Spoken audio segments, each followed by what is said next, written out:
ناظرین و سامعین کرام، حلالہ کیا ہے، اس کی شرعی حیثیت کیا ہے، اس کا طریقہ کار کیا ہے، یہ ساری چیزیں آج کی ویڈیو میں آپ کے سامنے پیش کی جائیں گی۔ آپ سے درخواست ہے کہ آپ یہ ساری معلومات کے لیے ویڈیو کے آخر تک ہمارے ساتھ جڑے رہیں۔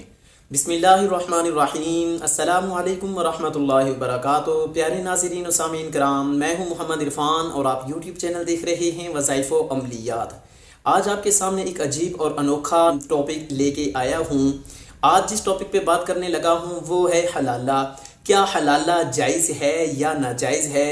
کیا حلالہ اگر جائز ہے تو کیا طریقہ کار ہے، اور اگر ناجائز ہے تو کیوں ناجائز ہے؟ یہ ساری چیزیں آج کی ویڈیو میں آپ کے سامنے ڈسکس کی جائیں گی۔ مزید آگے بڑھنے سے پہلے گزارش ہے کہ اگر آپ کو ویڈیو پسند آئے تو اسے لائک کر دیں۔ اگر آپ چینل پہ نئے ہوں تو چینل کو سبسکرائب کر کے وظائف و عملیات کی بیل کو ضرور پریس کر دیں، تاکہ ہماری ہر آنے والی ویڈیو، وظائف، عملیات، استخارہ اور خوابوں کی تعبیر کا نوٹیفیکیشن آپ سب دوستوں تک پہنچتا رہے۔ میری دعا ہے کہ اللہ پاک آپ کے تمام مسائل حل فرمائے، آپ کی مشکلات آسان فرمائے، آپ کی نیک مرادوں کو پورا فرمائے، صحت، سکون، عافیت والی، ہنسی خوشی، ترقی والی، ایمان والی، رزق والی، برکت والی، خوشی والی زندگی عطا فرمائے، آمین۔ مزید میرے پیارے دوستو، اگر آپ اسی معاملے میں استخارہ کروانا چاہیں، یا پھر آپ کو کوئی عمل یا وظیفہ چاہیے ہو، یا پھر آپ کسی خواب کی تعبیر پوچھنا چاہیں، تو کمنٹ باکس کا آپشن آپ کے پاس موجود ہے۔ اظہار کرنا آپ کا کام ہے، رہنمائی کرنا ہمارا کام ہے۔ انشاءاللہ بہترین، آسان، عمدہ انداز میں اسلامی اصولوں کو مد نظر رکھتے ہوئے آپ کی رہنمائی کی جائے گی۔ تو اب بات کرتے ہیں حلالہ کی، لیکن اس سے پہلے ایک تھوڑی سی گزارش آپ کے سامنے کرتا چلوں کہ میری اس ویڈیو میں میری باتوں سے اگر کوئی عالم اختلاف کرے یا کوئی جاہل اختلاف کرے تو اس کو اختلاف کا حق ہے۔ ہاں، اگر کوئی عالم یا مفتی میری اس بات کو سن کے میری اصلاح کے طور پہ مجھے کچھ کہتا ہے تو وہ میرے لیے بہتر ہے، اور میں انشاءاللہ اس بات کو فالو کروں گا، سمجھوں گا۔ لیکن اگر کوئی غیر عالم ہو تو پھر وہ میری بات پہ کوئی نیگیٹو قسم کا کومنٹ نہ ہی کرے تو بہتر ہے۔ ہاں، میرا کام ہے آپ تک ایک حقیقت کھولنا، آپ تک ایک بات کی وضاحت پہنچانا۔ آگے آپ لوگوں کا کام ہے، آپ کے پاس آس پاس میں جو علماء موجود ہیں آپ ان سے مزید استفادہ حاصل کر سکتے ہیں، ان سے رہنمائی لے سکتے ہیں۔ سب سے پہلی بات تو یہ ہے کہ اللہ پاک نے قرآن پاک میں منع کیا ہے کہ اللہ کی حدود کو کراس نہ کیا جائے۔ یہ جو حلالہ ہم لوگ حلالہ سمجھتے ہیں، یہ حقیقت میں حلالہ ہے نہیں، لیکن اس کا ایک طریقہ کار ہے۔ اگر اسے دیکھا جائے تب جا کے یہ حلالہ بنتا ہے۔ اگر ہم معنوی طور پہ دیکھیں تو پھر اس کا مطلب اور ہوتا ہے، اور آج کل کے معاشرے میں ہم لوگوں نے جو اس کا مطلب لے لیا ہے یہ بہت آگے نکل چکا ہے، یہ اور مطلب ہے۔ حلالے کا مطلب یہ تھا کہ ایک میاں بیوی کے درمیان جب 3 طلاقیں ہو گئیں تو اس کے بعد پھر ان دونوں کو اگر واپسی پہلے ہی میاں بیوی کو آپس میں دوبارہ جوڑنا ہے تو اس کا کچھ طریقہ کار ہوتا ہے۔ اس کا طریقہ کار جو ہوتا ہے اسی کو حلالہ کہتے ہیں۔ اس حلالے کے ڈیفرنٹ طریقے ہیں۔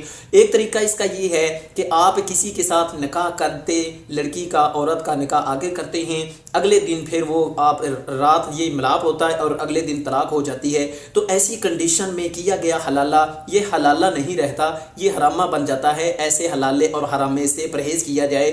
ایسا حلالہ کرنے والا اور کروانے والا دونوں گناہ گار ہیں۔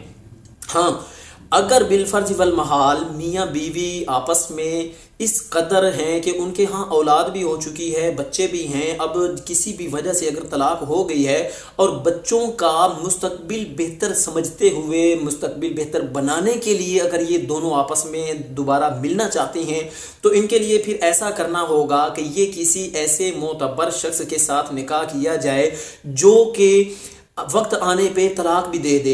وقت کا کیا مطلب ہے؟ وقت کا مطلب یہ ہے کہ دوسرے دن، چوتھے دن، 8ویں دن اگر کوئی بات بنتی ہے تو یہ عورت کہہ دے کہ جی مجھے آپ سے طلاق چاہیے، پھر اگلا بندہ طلاق بھی دے دے۔ تو ایسی کنڈیشن، یہ والی جو کنڈیشن ہے یہ سب سے بیسٹ ہے۔ جب ہم نکاح کے بعد طلاق کی نیت سے نکاح کریں گے تو پھر ایسی صورت میں یہ حرامہ ہو جائے گا۔ اگر طلاق کی نیت نہیں ہوگی تو پھر ایسی کنڈیشن میں یہ حلالہ ہی رہے گا، حرامہ نہیں ہوگا۔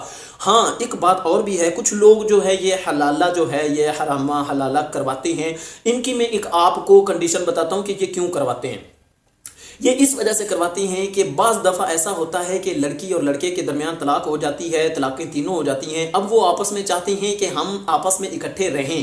اگر کسی کو بتا دیا تو پھر کام خراب ہوگا، تو پھر بچوں کا بھی مستقبل جائے گا، بچے بھی برباد ہوں گے اور خود کے لیے بھی مسائل بنیں گے۔ تو ایسی کنڈیشن میں کچھ لوگ، کچھ علماء کہتے ہیں کہ ہاں ایسی کنڈیشن میں یہ جو مستقل طور پہ گناہ کیا جا رہا ہے، اس بڑے گناہ سے بچنے کے لیے وہ چھوٹا گناہ کر لیا جائے، وقتی طور پہ کسی کے ساتھ نکاح کر دیا جائے، پھر اس نکاح کے بعد ادھر سے طلاق لے لی جائے، پھر اس طلاق کے بعد آگے دوبارہ پہلی جگہ پہ اس کا نکاح کر دیا جائے، تو یہ اس بڑے گناہ سے، جو ابدی گناہ ہے، ہمیشہ کا گناہ چلتا آ رہا ہے، اس گناہ سے یہ وقتی جو گناہ یہ اس سے چھوٹا ہے، پھر اسی کو دیکھا جائے گا۔ تو ایسی کنڈیشن میں بھی آ کے حلالہ جو ہے یہ حلال کیا گیا ہے۔ میری دعا ہے کہ اللہ پاک سب کی عزتوں کو سلامت رکھے۔ ملیں گے انشاءاللہ کبھی کسی نیکسٹ ویڈیو میں، تب تک دعاؤں میں یاد رکھیے گا۔ اللہ حافظ۔